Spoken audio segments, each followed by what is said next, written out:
Nair matrimony കണ്ടിട്ടുണ്ടോ അയാൾ? Ezhava matrimony കണ്ടിട്ടുണ്ടോ? ബ്രാഹ്മണ മാട്രിമോണി കണ്ടിട്ടുണ്ടോ?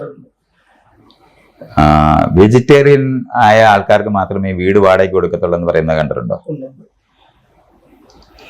ഒരു പെൺകുട്ടി അവർക്ക് ഇഷ്ടമുള്ള ഒരു പെണ്ണിനെ വിവാഹം കഴിക്കാൻ, അയാൾക്ക് ഇഷ്ടമുള്ള ഒരാളെ തിരഞ്ഞെടുക്കാനായിട്ട് അനുവദിച്ചിട്ടുണ്ടോ?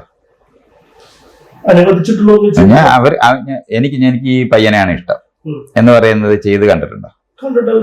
അത് എവിടെ കാണുന്നത്? എവിടെ നടക്കുന്നത്? നായർ മാട്രിമോണിയിലുണ്ടോ?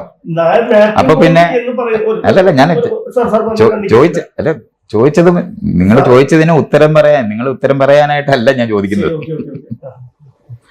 ഈ നായർ മാട്രിമോണി ഈ പറയുന്ന സാധനങ്ങളില് ഇവിടെ ഇങ്ങനെ നിൽക്കുമ്പോ ഒരു പെൺകുട്ടി ഇവിടെ എന്താണ് ഓണർ കില്ലിംഗ് എന്ന് പറയുന്ന വരെ നടന്നുകൊണ്ടിരിക്കുന്ന ഒരു സമൂഹമുണ്ട്. വേറെ ജാതി. ഇന്നലെ നമ്മള് 40 പേരുടെ തലമുട്ടയടിച്ചിട്ടുണ്ട് ഒറീസയിലെ. 40 പേരുടെ എന്ന് പറഞ്ഞാൽ വേറൊരു ജാതിയിലുള്ള കുട്ടിയെ വിവാഹം കഴിച്ചത് കൊണ്ടാണ്.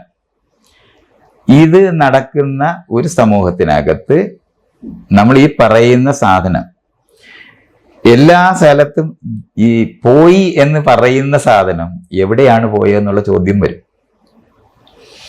നമ്മൾക്ക് ആദ്യം മനസ്സിലാക്കാനുള്ളത്, നമ്മൾ ജനിക്കുന്ന വീട്, ഇയാൾ ജനിക്കുന്ന വീടുണ്ട്, ഏതെങ്കിലും ഒരു വീട്ടിൽ ജനിക്കണമല്ലോ. ജനിക്കുന്ന വീടിനകത്ത് അവരുടെ ഐഡന്റിറ്റി, വീട്ടുകാരുടെ ഐഡന്റിറ്റി എന്ന് പറയുന്നത് ഏതെങ്കിലും മതത്തിൽ വിശ്വസിക്കുന്നവരല്ലേ? അവരിനകത്ത് തന്നെ അവാന്തര വിഭാഗമായിട്ട് ജാതിയിൽ വിശ്വസിക്കുന്നവരല്ലേ?